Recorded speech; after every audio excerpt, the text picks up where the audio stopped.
ሰላም ሰላም፣ ጤና ይስጥልኝ። የምወዳችሁ ማከብራችሁ እንዴት ናችሁልኝ? ያለው እግዚአብሔር ይመስገን። ሰላም ብያላችሁበት ይብዛልኝ። እንግዲህ የሰሞኑን ቪዲዮ የሚለቁት ቪዲዮ ሁላችንም ብዙዎቻችን አልተዋጠልን ነበረ። ምክንያቱም ለእኔም በውስጥ መስመር ስትለኝ የነበረው እንደተመለሰች ወደ ትዳሯ እንደተመለሰች ከዚህ በኋላ ስህተቶች እንደማትሰራ ምናምን ነበረ።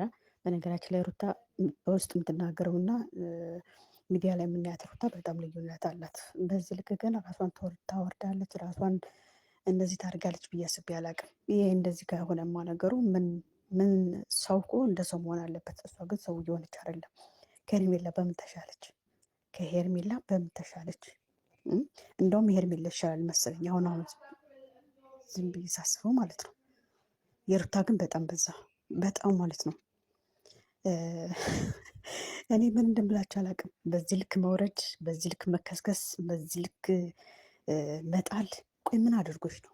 ምንድን የበደለሽ? ምንድን ያደረገሽ? እሱ ባደረገሽ ልክ እኮ አንቺን በደንብ በሱ ልክ አርገሸዋል። በጣም በድለሸዋል። አንድ ቀን እንደ ባል እኮ ክብር ሳሰጪው እዚህ ደረጃ ደረሳችሁ። አንድ ቀን ማለት ነው እንደ ባል አክብረሽው ታውቂያለሽ? ለአንቺ ፍቅር፣ ለአንቺ ትዳር ማለት ዘሎ መሳም ነው፣ እየያዙ መሳም ነው ለአንቺ ፍቅር ማለት? ወይስ ደግሞ አበባ በትኖ እፍኛ ነፍቶ እዛ ጋር መቶ ሰፕራይዝ ማድረጉ ነው ለአንቺ ባልነት? ወይስ ደግሞ ምንድን ነው? የትኛው ምኑ ጋ ነው እንክብካቤ ያደረግሽለት? ምኑ ጋ ነው ለአብርሽ አንቺ ዝቅ ያልሽለት? ምኑ ጋ ነው እንደ ባል ያከበርሽ? እስኬቱ ጋ ነው? እስኪ የትኛው ቪዲዮ ነው? እስኪ እናንተ ይህን ቪዲዮ የምታዩ ልጆች እርግጠኛ ነኝ ብዙ ስል እንደሚሰድቡ እርግጠኛ ነኝ። ግን እኔ ከዚህ በኋላ ገና እውነቱን ዝግዝግ አድርጌ ነው የማወጣላችሁ። ገና ማለት ነው። እስካሁን ድረስ የሚያልኩት ሩታን ስለምወዳት አብርሽን ስለምወደው እንዲታረቁ ስለምፈልግ አንድ ላይ እንዲሆኑ ስለምፈልግ እና ሌሎቹም በተለያየ ቪዲዮ ሲሰሩ እኔ መስራት የለብኝም ብዬ ስላሰብኩ ነበር። አሁን ግን የሩታ ነገርን በሙሉ ዝግዝግ አድርጌ ነው የማወጣው። ከዚህ በኋላ ማንም ወደኋላ የሚመልስኝ ነገር የለም። ምንም የሚያደናቅፈኝ ነገር የለም። በዚህ ልክ ራሷን አውጥታ በዚህ ልክ ራሷን አርክሳ የምታሳይ ከሆነ ሁላችሁንም የራሳችሁ ጉዳይ። ምንም የማትረቢ ዘቀት ሰው እንደሆንሽ ዛሬ ልትሻሉ በደንብ በውስጥ መስመር ያወራሽው ወሬና ከዚህ ጋር የተናገርሽው ትናንት ያደረግሽው ከአንድ ሩታ የማይጠበቅ ነገር ነው። በአንቺ ቤት አሁን ትልቅ ሰው መሆንሽ ነው። በአንቺ ቤት አሁን ብልጥ መሆንሽ ነው። በአንቺ ቤት አሁን ጀግና መሆንሽ ነው። ስምኛለሽ። ሺ ጊዜ ብትወርቂ፣ ሺ ጊዜ ብታደርጊ ከአብርሽ ቅንጣት ያክል አደርሽም። ከአብርሽ ቅንጣት ያክል አደርሽም። እሱ ጀግና ተብሎ በተጠራበት አንቺ ጀግና ተብለሽ አትጠሪም። ከዚህ በፊትም ሁልጊዜ በእያንዳንዱ ቪዲዮ የምሰራበት ቪዲዮ ላይ ሩታ ስማርት የሆነ ሴት ናት እንጂ ጀግና ሴት የምትባል አይደለችም ብዬ ሁልጊዜ ነው የምናገረው። ዛሬም ጀግና ሴት ሳትሆኝ አንቺ ስማርትም አይደለሽም። በጣም የዘቀጥሽ ሆነሽ ነው ያገኘሁሽ እኔ። በጣም በዚህ ልክ አንቺ ቤተሰቦችን ሁሉ አዋርደሽ፣ ራስሽ ተዋርደሽ፣ የአብርሽን ቤተሰቦች ሁሉ አዋርደሽ፣ ደጋፊዎችሽን ሁሉ አዋርደሽ፣ ደጋፊዎችሽ እንዴት ሲሉሽ እንደነበረ በሰማሽ። ሚዲያው ቲክታኩ በሙሉ ስለ አንቺ ነበር የሚያወራው። ምን ጉድ ነሽ አንቺ? ምን አይነት ሰው ነሽ? ምን አይነት አይምሮ ነው ያለሽ? ምን አይነት አስተሳሰብ ነው ያለሽ? በደካማ ጎኑ ገብተሽ ተጫወትሽበት። በልጅ አታየሽ። ቆይ አብርሽ ሌላ ልጅ መውለድ አይችልም ያለሽ ማን ነው? ማን ነው ንገረኝ እስኪ። እንዴ አንቺም ማነሽ? ምንድን ነሽ? አብርሽ እንደሚበልጥሽ ስለምታውቂ ነው ሁልጊዜ ከቀ የምትጫወችበት። ሁልጊዜ ማለት ነው። አብርሽ በጣም ይበልጥሻል። ዝም የሚለው ተሸንፎልሽ ሳይሆን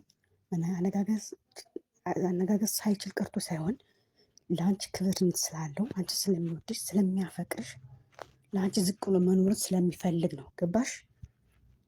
አንቺ የምትፈልጊው አብሮሽ የሚጮህ ወንድ፣ ስምሽን የሚያጠፋ ወንድ፣ ከፍዝቅ የሚያደርግሽ፣ የሚሰድብሽ፣ የሚያቆሽሽ ወንድ ነው የምትፈልጊው። ያንን ደግሞ አታጭውም። ወደፊት አታጭውም። ወደፊት ምን አይነት ባል እንደምታገቢ አታጭውም። አንቺ አሁን ያሁን ሳይሆን ወደፊት ህይወትሽን ሁሉ ነው ያበላሽሽው። ገባሽ? ከሄርሜላ ምንም የተሻሹ ነገር የለም። ምንም ለካ እና አቤል ሁሉ ከጎን ሆነው ሩታ እንደዚህ ናት፣ ሩታ እንደዚህ ናት ሲሉ እንዴት እንደዚህ ልዋታ ብለን ስንል የነበረው ጥፋቱ የኛ እንጂ የእነ አቤልና የብሩክ አልነበረም ማለት ነው። አሁን የተረዳሁት ላንቺ እንደዛ ነው። ምን አድርጎሽ ነው እዚህ ያክል? ምን በደለሽ? ምን በደለሽ? እሱ ዩቲዩብ ከፍቶ ስለሰጠሽ ስላሳታሽ አብራችሁ ስለተለወጣችሁ ስለተቀየራችሁ እሱ እሱን ባታገኝ እኮ የሚዲያ ሰው አትሆኝም። በዚህ ልክ ማትለወጭ ማትቀየር ምን ታውቂያለሽ? እስኪ በፊት መጀመሪያ አብረሽን የፍቅር ጥያቄ ጠይቅሽበት መንገድ የነበረሽ ሁኔታና አሁን ላይ ያለሽበትን ሁኔታ አስቢ እስኪ። ምንድን ነው ያደረገሽ? ምንድን ነው የበደለሽ? አንድ ቀን እሱ ነው እንጂ ላንቺ የሚንሰፈሰፍልሽ፣ እሱ ነው እንጂ የሚወድሽ የሚያፈቅርሽ። በፍጹም አብረሽን አፍቅረሽው አይደለም ከእሱ ጋር እንዲለጥፍጥፍ ስትይ የነበረው። ደግሞ ቃል መግባትሽ 10 ጊዜ ሁልጊዜ ቃል መሀላ ሃይማኖትሽ የማይታወቅ ልጅ ዝም ብለሽ እንደፈለግሽ ትመያለሽ፣ ቃል ትገቢያለሽ፣ ትመያለሽ፣ ቃል ትገቢያለሽ። ይኸው ቃልሽን ትታርግሽ በላሹ። አንቺ ምልሽ ቃል አክባሪ፣ ቃልሽን ሽምጥጥ አድርግሽ በላሹ። ካርሹ፣ በአደባባይ ካርሹ፣ በአደባባይ ተጫወትሽበት። አንድ ነገርሽ አብረሽ በፍጹም አልበደለሽም።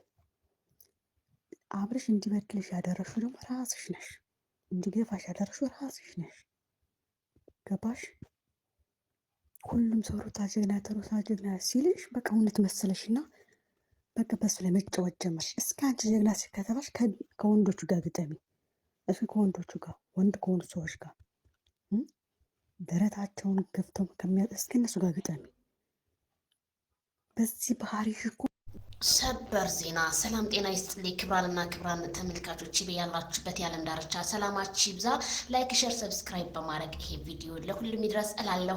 እንግዲህ ዛሬ ሌሊቱን የተሰማ ጉድና ጉድ ማለት ነው እንግዲህ የደረሰኝ ከአንዳንድ እህቶቼ ቪዲዮ ማለት ነው። እንግዲህ ሩታ በውስጥ የምታወራቸው ልጆች አሉ አድናቂዎቿ እና እነሱን እንግዲህ አውታርቀናል፣ ሰላም ነን ብዙ ነገር ትላቸዋለች። ያንን ነገር አለቻችሁ ማለት ሩታ አስረግጬ ልንገራችሁ፣ ትናንት እንደዚህ አይኔ ማሬ ነው ብላችሁ ዛሬ ደግሞ በአደባባይ ወጣችሁ መሳደቡ ምን አስፈለገ? ዝምታ ወርቅ እኮ ነው። ሩታ ደውሉልኝ አላለች፣ አላስቸገረቻችሁ። እናንተ ራሳችሁ ፈዳችሁ ደውላችሁ ዛሬ ያዙ ይልቀቁ ትላላችሁ። እና አንድ ዩቲዩበር የሆነ ነገር ሰርቶ እና እውነት ነው አይላችሁም። እውነት ነው ማንም ሰው እውነት ትክክለኛ ዩቲዩበር በቃ እውነት ነው ብሎ አይናገርም። ድራማ ነው አይልም። የፈለገውን ነው ማስተላለፍ። እሺ ለእናንተ በውስጥ አወራ ማለት እኮ ሶሻል ሚዲያ ላይ እንዳወራ ይቁጠረው።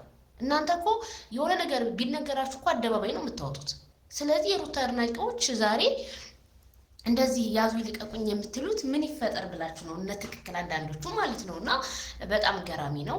ለሩታ ደግሞ ይሄ አይገባትም። ሩታ በጣም መልካም ሴት ናት። ሩታ አንደበተ ቁጥብ ናት። እናንተ አላችሁ 24 ሰዓት የሰውን ፎቶ ስትዘቀዝቁ የምትውሉ፣ ህፃን ስትዘቀዝቁ የምትውሉ። አብርሃምና ሩታ ደግሞ እንደው መቼም አይለያዩ። መቼም እኔ እውነት መቼም የሚለያዩ ልጆች አይደሉም። ግን መልእክቱ ይድረስ። ተጠንቀቁ ዩቲዩበሮች፣ ለቡታጅራ ዩቲዩበሮች ሰውን አትመኑ። በውስጥ ለሚደውሉላችሁ ይሄ ቪዲዮ ይድረሳችሁ።